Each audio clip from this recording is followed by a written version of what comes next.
السلام علیکم پیارے دوستو، بسم اللہ الرحمن الرحیم۔ سچے اور دلچسپ واقعات سننے کے لیے ہمارے چینل کو سبسکرائب کریں۔ رسول خدا کے معجزوں میں سب سے بڑا معجزہ اور ہمیشہ تک رہنے والا معجزہ قرآن مجید ہے، جس میں آج تک کوئی تبدیلی نہیں آئی اور نہ ہی آ سکے گی۔ قرآن مجید کے رموز و اسرار پر کتابیں لکھی جا سکتی ہیں۔ شق الصدر، رسول خدا کے قلب مبارک کو فرشتوں نے کئی بار آب زمزم سے دھویا، اسے واقعہ شق الصدر کہا جاتا ہے۔ رسول خدا کے دوسرے معجزات، رسول خدا کی انگلیوں کے درمیان سے پانی جاری ہونا۔ بخاری نے انس بن مالک سے نقل کیا ہے کہ ایک دن نماز عصر کے دوران صحابہ کرام رسول خدا کے ساتھ نماز پڑھنا چاہتے تھے، لیکن وضو کے لیے پانی میسر نہیں تھا۔ اس وقت رسول خدا نے اپنے ہاتھوں کو ایک برتن کے اوپر رکھا، اتنے میں آپ کی انگلیوں سے پانی بہنا شروع ہوا اور اس پانی سے وہاں موجود تمام لوگوں نے وضو کیا۔ ایک درخت کا رسول خدا کی طرف حرکت کرنا۔ حضرت علی خطبہ قاسیہ میں فرماتے ہیں کہ ایک دن قریش کے بزرگوں میں سے ایک گروہ رسول خدا کی خدمت میں حاضر ہوئے اور آپ سے اپنی نبوت کی اس بات کے لیے معجزے کے طور پر کسی درخت کو اپنی طرف حرکت کرانے کا مطالبہ کیا۔ رسول خدا نے مذکورہ درخت کو خدا کے اذن سے آپ کی طرف حرکت کرنے کا حکم دیا۔ اتنے میں اس درخت کی جڑیں زمین سے باہر آ گئی اور درخت نے آپ صلی اللہ علیہ وآلہ وسلم کی طرف حرکت کرنا شروع کیا۔ اس آشکار معجزے کے باوجود ان لوگوں نے رسول خدا پر ایمان نہیں لایا اور آپ کو جادوگر کہنے لگے۔ رسول خدا کی دعا کی بدولت موسلادھار بارش ہونا۔ امام صادق سے منقول ایک حدیث میں آیا ہے کہ مدینے میں خشک سالی کی بنا پر لوگوں نے رسول خدا سے بارش کے لیے دعا کرنے کی درخواست کی۔ رسول خدا نے دعا فرمائی اور ابھی آپ کی دعا ختم نہیں ہوئی تھی کہ مدینے کے آسمان کو بادلوں نے گھیر لیا اور اس قدر بارش ہوئی کہ جس سے سیلاب آنے کا خطرہ پیدا ہو گیا۔ رسول خدا کے ہاتھوں پر کنکریوں کا تسبیح پڑھنا۔ ابو ذر غفاری عثمان سے نقل کرتے ہیں کہ وہ ایک دن حضرت ابو بکر رضی اللہ عنہ اور حضرت عمر رضی اللہ عنہ کے ساتھ رسول خدا کی خدمت میں تھے۔ رسول خدا نے زمین سے کچھ کنکریوں کو اٹھایا اور اپنے ہاتھوں پر رکھ دیا۔ اس وقت کنکریوں نے خدا کی تسبیح پڑھنا شروع کیا۔ کھانے میں اضافہ ہونا۔ رسول خدا کے سامنے پڑے ہوئے تھوڑے سے کھانے میں اتنا اضافہ ہو جانا کہ پورا لشکر ہی اس سے سیر ہو جائے۔ مستقبل کی پیش گوئیاں۔ رسول خدا کی جانب سے مستقبل کی پیشن گوئی اور پھر وہ چیزیں اسی طرح رونما ہوئی۔ آج بھی ہم کچھ باتیں اسی طرح ہوتی دیکھ رہے ہیں جسے رسول خدا نے بتلائی۔ کھجور کے درخت کا رونا۔ رسول خدا نے منبر بنوایا اور کھجور کے تنے کو چھوڑ دیا تو وہ آپ کے فراق میں رونے لگا۔ اس بارے میں حدیث صحیح بخاری میں ہے۔ رسول خدا کے معجزات میں سے ایک معجزہ یہ ہے کہ درندے اور پرندے آپ سے کلام کرتے تھے اور ان چیزوں کی خبر دیتے تھے جنہیں لوگ اپنے گھروں میں ذخیرہ کیے ہوئے تھے۔ اسراء اور معراج کا معجزہ۔ قرآن کریم نے اسراء کا ذکر بالکل صراحت کے ساتھ کیا ہے جبکہ معراج کے بارے میں اشارہ ہی کیا ہے، لیکن بہت سی احادیث میں معراج کا تفصیلی ذکر موجود ہے۔ روایات کے مطابق معراج شریف کا سفر رسول خدا کا ایک شاندار معجزہ ہے۔ رسول خدا براق پر تشریف فرما ہوئے اور بیت المقدس پہنچے، وہاں سب انبیاء علیہم السلام کی امامت کی، پھر ساتویں آسمانوں کی سیر اور اللہ تعالی سے ملاقات کے بعد زمین پر تشریف لے آئے۔ لوگوں نے پوچھا فلاں قافلہ جو مکہ اور بیت المقدس کے درمیان میں ہے کس جگہ تھا؟ رسول خدا نے جو مقام بتایا، قافلے نے واپسی پر اس رات کو اسی مقام پر قیام کی تصدیق کر دی۔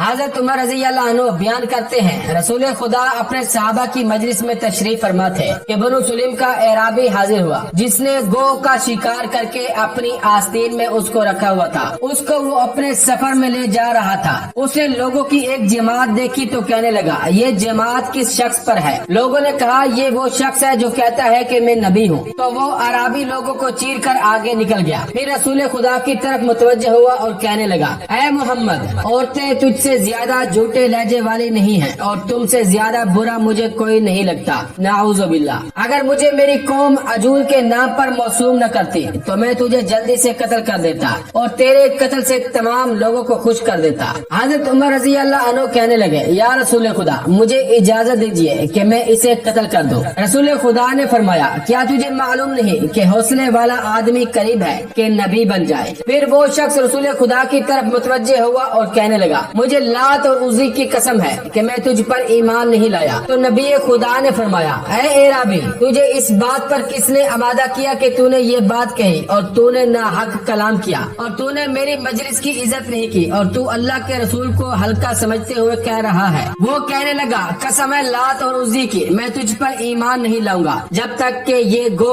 تجھ پر ایمان لائے۔ تو اس نے گو اپنی آستین سے نکال کر آپ صلی اللہ علیہ وآلہ وسلم کے سامنے ڈال دی اور کہنے لگا اگر یہ گو آپ پر ایمان لے آئے تو میں بھی آپ پر ایمان لے آؤں گا۔ تو رسول خدا صلی اللہ علیہ وآلہ وسلم نے فرمایا اے گو، تو گو نے عربی زبان میں کلام کیا جس کو تمام لوگ سمجھ رہے تھے۔ کہنے لگی میں حاضر ہوں اور پھر حاضر ہوں اے رب العالمین کے رسول۔ تو نبی خدا نے فرمایا تو کس چیز کی بندگی کرتی ہے؟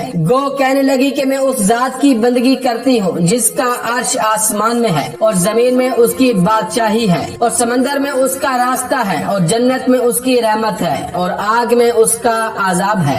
پھر رسول خدا نے فرمایا اے گو بتا میں کون ہوں؟ تو وہ کہنے لگی آپ جہانوں کے رب کے رسول ہیں اور خاتم النبیین ہیں۔ جو آپ کی تصدیق کرے گا وہ کامیاب ہوا اور جس نے آپ کی تکذیب کی وہ ناکام ہوا۔ اعرابی کہنے لگا میں گواہی دیتا ہوں کہ اللہ کے بغیر کوئی معبود نہیں اور آپ اللہ کے سچے رسول ہیں۔ اللہ کی قسم جب میں آپ کے پاس آیا تھا تو میرے لیے روئے زمین پر آپ سے برا شخص کوئی نہیں تھا۔ اللہ کی قسم اب آپ صلی اللہ علیہ وآلہ وسلم مجھے اپنی جان اور اولاد سے بھی زیادہ پیارے ہیں۔ آپ پر میرے بال، میرا جسم، میری جان کا اندرون اور میرا بید اور میری ظاہری باتیں سب آپ پر ایمان لے آئے۔ تو رسول خدا صلی اللہ علیہ وآلہ وسلم نے فرمایا سب تعریف اس اللہ کے لیے جس نے تجھے اس دین کی ہدایت دی جو بلند ہوتا ہے اور اس پر کوئی غالب نہیں آ سکتا، جس کو اللہ تعالیٰ بغیر نماز کے قبول نہیں کرتا اور نماز کو بغیر قرآن کے قبول نہیں کرتا۔ پھر رسول خدا نے اسے سورہ فاتحہ اور سورہ اخلاص سکھا دی۔ تو وہ کہنے لگا ایسا کلام میں نے کبھی سادہ نثر میں سنا اور نہ نظم میں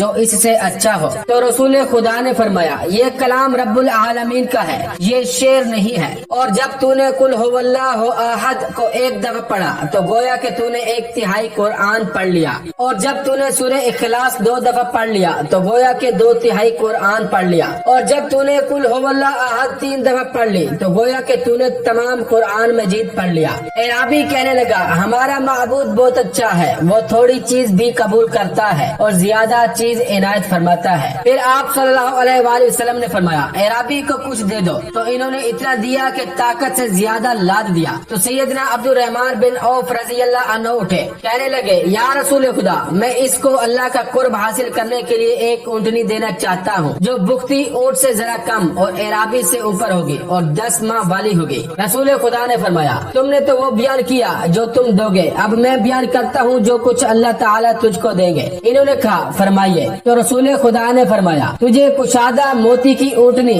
جس کے پاؤں سب زبرجد کے ہوں گے، اس کی گردن زرد زبرجد کی ہوگی، اس پر ہوج ہوگا، اس کے اوپر سندس اور استبرق ہوگا، جو تجھے اٹھا کر پل صراط سے اس طرح پار کر دے گی جس طرح اچک کر لے جانے والی بجلی ہوتی ہے۔ تو وہ اعرابی رسول خدا کے پاس سے چلا گیا تو اس کو 1000 اعرابی ملے جو 1000 چوپایوں پر سوار تھے، ان کے پاس 1000 نیزے اور 1000 تلواریں تھی۔ اس نے ان سے پوچھا کہ تم کہاں جانے کا ارادہ کرتے ہو؟ انہوں نے کہا ہم اس جھوٹ کہنے والے سے جنگ کریں گے جو نبوت کا دعویٰ کرتا ہے۔ تو اس اعرابی نے کہا میں گواہی دیتا ہوں کہ اللہ کے بغیر کوئی معبود نہیں اور محمد صلی اللہ علیہ وآلہ وسلم اللہ کے رسول ہیں۔ انہوں نے کہا تو بھی بے دین ہو گیا ہے؟ تو وہ کہنے لگا میں بے دین نہیں ہوا۔ پھر اس نے انہیں اپنا تمام واقعہ سنایا تو سب نے کہا اللہ تعالیٰ کے بغیر کوئی معبود نہیں اور محمد صلی اللہ علیہ وآلہ وسلم اللہ کے رسول ہیں۔ یہ بات رسول خدا کو معلوم ہوئی تو آپ صلی اللہ علیہ وآلہ وسلم انہیں ایک چادر میں ملے تو وہ اپنی سواریوں سے اتر کر آپ صلی اللہ علیہ وآلہ وسلم کو چومنے لگے اور کہنے لگے لا